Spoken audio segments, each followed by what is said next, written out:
Welcome to your Farm and Home Show. My name is Joanna Coles, and this morning we're visiting with Dr. Ellen Crocker. She's with the University of Kentucky Extension Forest Health Specialist there. We have a new field guide. Yes. And this has got a lot of great information in it about invasives. We do. So we have a new field guide to Kentucky's invasive plants. The idea being to give people better tools to identify some of our most common invasive plants that are out and about, as well as management tips. What can you do if you do see this species? How can you effectively control it based on research and what other people have found? And it's all in one nice with colorful pictures, which I always like pictures.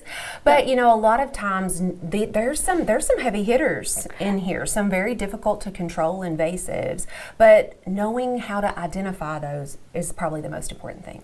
I think it's a really important first step, because if you don't know what you've got, you don't know, is this okay? Is this a problem? Do I need to get rid of this? And the earlier you can identify something and start managing it, the easier for you in your management. It's really hard to deal with something once it's already everywhere. But if you can catch the first few plants that pop up, your work is much easier.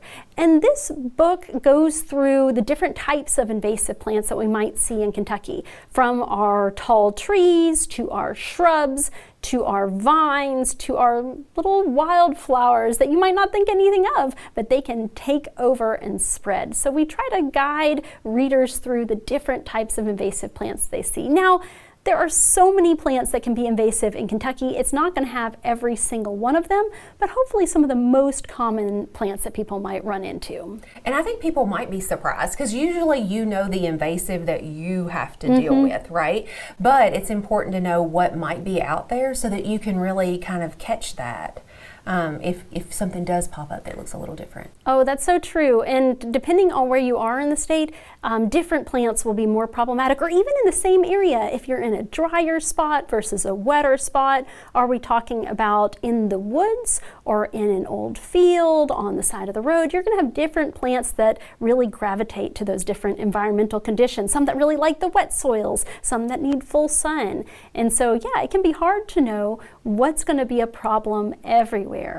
So hopefully this is a good resource for folks that are trying to get a better sense of what's out there, what do they need to keep an eye on. They can find it online, so you can download that whole booklet as a PDF from our website. If you just look for Field Guide to Kentucky's Invasive Plants, you should be able to track it down on the University of Kentucky website. Now, you also might be able to reach out to your county extension office and get a copy of some of the actual books. And so while this book is a helpful resource, another fabulous resource that also lets you become a citizen scientist and report the location of these things is iNaturalist. I know that many folks, I have it on my phone to help me identify things when I'm seeing them and I'm not sure what they are, whether they're plants or insects.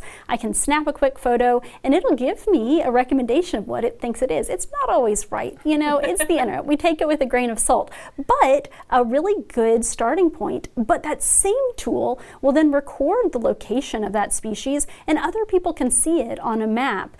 So if I'm looking for, you know, where is this invasive plant? Where has it been reported in Kentucky? I can check out iNaturalist and see where others have found it. So really helpful to try to get a sense of, you know, if we're here in Warren County, what is the most problematic species? What has moved in here? What's on our borders that we need to be keeping an eye out for? And iNaturalist is another great tool in that toolbox. Absolutely. And so it's just great to have the data, because I get calls here all the time and they're like, oh my goodness, I found kudzu. No. We've never had that in the county, but it's actually been here a while. It's just been in different parts of the county.